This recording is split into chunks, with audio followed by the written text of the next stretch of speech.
महिला जिसका नाम सुनंदा था मुझे अपने घर तो नहीं पर हाँ एक शानदार से घर पर जरूर ले गई। मैं, काकी ये कहाँ लाई हो तुम मुझे?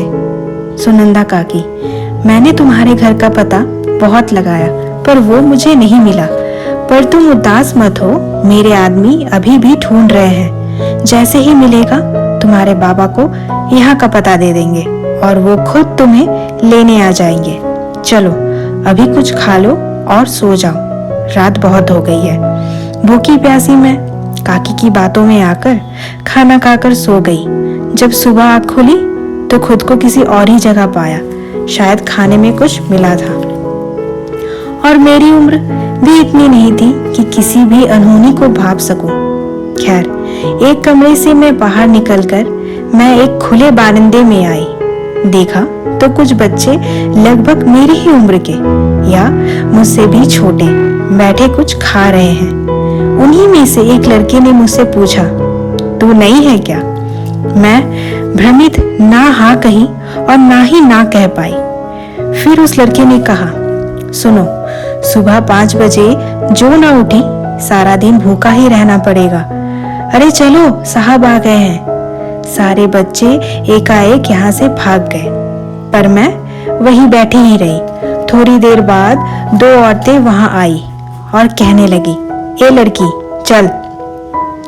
मैंने कहा, जाना है काकी, क्या बाबा आए हैं मुझे लेने? पहली औरत, यहाँ कोई बाबा नहीं आते, यहाँ सिर्फ साहब आते हैं। सुन लड़की, अब सारी उम्र तुझे यहीं रहना है और यहीं के काम करने हैं, तो जल्दी हो सके अपना काम समझ ले और शुरू कर दे। मैं, नहीं, मुझे बाबा के पास जाना है। दूसरी औरत, तेरे बाबा ने ही तुझे यहाँ भेजा है क्योंकि वो तुझसे परेशान हो चुके थे। अब तुझे यहीं रहना है, इसलिए ज्यादा शोर शराबा ना कर, वरना वो हाल होगा कि तू ठीक से खड़ी भी ना हो पाएगी, समझी? मैं बाबा के रवैये के बारे में सोचकर ये मानने में थोड़ी भी झिझकी नहीं कि वो मुझे यहाँ भेज सकते हैं। पर क्या दीदी जानती होगी मैं कहाँ हूँ? मैं ये सब सोच ही रही थी कि दोनों औरतें मुझे हाथ पकड़कर अपने साथ ले गई। एक बड़ा कमरा, उसमें बहुत सारे बच्चे पिघले हुए कांच को चूड़िया का रूप दे रहे थे। चूड़िया देखकर मैं मुस्कुरा गई क्योंकि चूड़िया मुझे बहुत ही पसंद थी, पर उसे बनाने में जो कष्ट और मेहनत है वो मुझे अब पता चलने वाला था। मुझे काम सिखाया गया। यहाँ बच्चों से 18-20 घंटे काम करवाया जाता था और खाना तो इतना कम जिससे शायद ही किसी का पेट भर सके।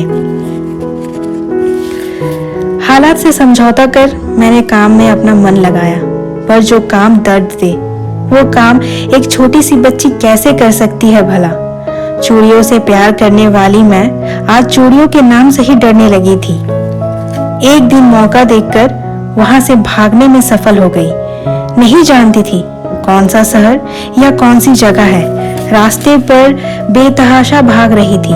कहाँ जाऊं, किससे कहूं, वो समझ ही नहीं आ रहा था। रोने का मन तो कर रहा था पर रोकर भी पिछले बार फंसी थी। अब नहीं रोऊंगी बोलकर एक ढाबे पर रुकी और कहा, काका कोई काम मिलेगा? बहुत भूखी हूँ।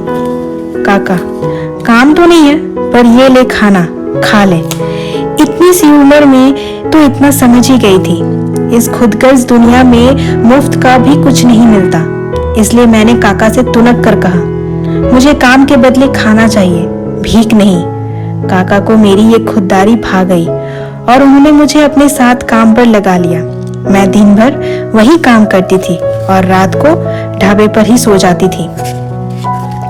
धीरे धीरे समय बीतता गया और मैं अपने गांव, दीदी, बाबा, भाई, बहनों की यादों की धुंध से बहुत आगे आ गई। मुझ में अब पहले से ज्यादा दुनिया से लड़ने की शक्ति भी आ गई थी।